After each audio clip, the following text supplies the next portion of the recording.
ঠিক আছে। আইন শৃঙ্খলার যদি এই অবস্থা হয়, মানুষ মারা যাচ্ছে, তাহলে তো আসলে বলার নেই। আমি কোনো মতে একটা লোহার পাইপ মানে ভেঙে আমি একটা গ্লাস ভাঙার চেষ্টা করি। গ্লাসটা ভেঙে আমি তারপরে সেখান থেকে ছোটো একটা বাচ্চাকে আগে বের করি।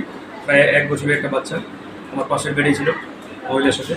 ওইটাকে বের করি, তারপর আমি বের হয়ে আস্তে আস্তে আমি উপরে যখন উঠি তখন আরও 3-4টা গ্লাস আমি ভাঙি ওই পাইপটা দিয়ে, মানে আঘাত করে। তারপরে একে একে সবগুলো যাত্রীকে আমি বের করার চেষ্টা করি। এরপরে আসলে কী বলবো, এটা আসলে একটা ভয়ঙ্কর পরিস্থিতি। গতকাল রাত 10:30টায় আমাদের গাড়িটি ঢাকা শ্যামলী থেকে যাত্রা শুরু করে। আমি যাচ্ছিলাম আমার নির্বাচনী এলাকায়, আমার গণসংযোগ রয়েছে, বেশ কয়েকটি প্রোগ্রাম ছিল। আজকেও আমার 2টা প্রোগ্রাম ছিল। তো আমাদের রাত 2টায় প্রোগ্রামে যাত্রা বিরতি দেয় গাড়িটি। সেখানে নেমে আমরা নাস্তা করি। এরপরে 3টায় আবার রওনা দেয় বগুড়া থেকে। তো স্লিপার কোচে মোটামুটি সবাই ঘুমাই থাকে, আসলে বোঝারও সুযোগ নাই কয়টা বাজে আর কোথায় আছে, কারণ মানে ওখানে তো ব্লক করা চলবে। তো যখনই গাড়িটা মানে একটা তালমাটাল অবস্থার মতো শুরু হয়েছে, আমি বুঝতে পারছি যে সামথিং রং, কিছুটা ঘুরতে যাচ্ছে। মানে সেকেন্ডের মধ্যে আল্লাহ আমার মাথায় এই জিনিসটা মানে মানে টাচ করাচ্ছে। সাথে সাথে আমি 2 হাত দিয়ে এইভাবে আমি আমার মাথাটা সেভ করার চেষ্টা করছি।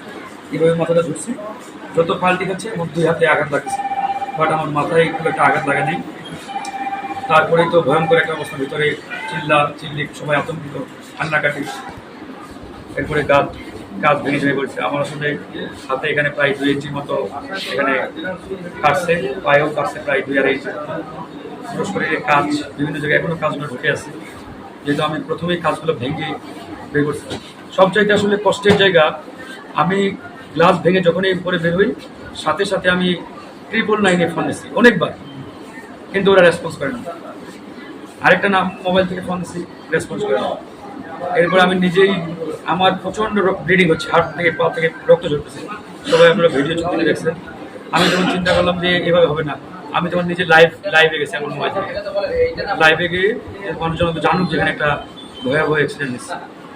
এরকম প্রায় আধা ঘন্টা 40 মিনিট পরে আশপাশের কিছু লোকজন আসছে, যেহেতু খুব ভোরবেলা নামাজের বাজারের পরপরই কিছু লোক আসার পরে তারপরে ওদেরকে বললাম যে আপনাদের আশপাশে পুলিশ বা ফায়ার সার্ভিসের কোনো নাম্বার আছে কিনা।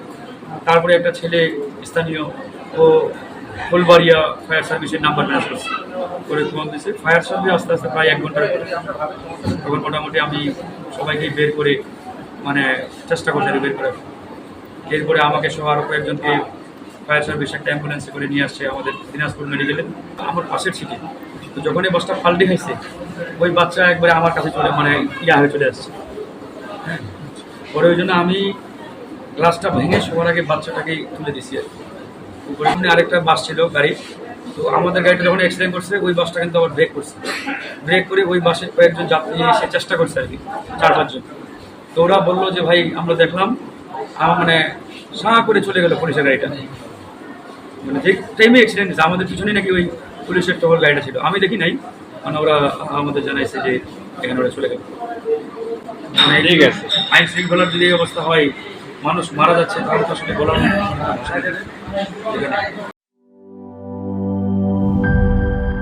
বান্ডেল থাকলে প্রতি সেনমানিতে টাকা বাঁচবে। বিকাশ সেনমানি বান্ডিল কিনে জিতুন প্রতি লেনদেনে।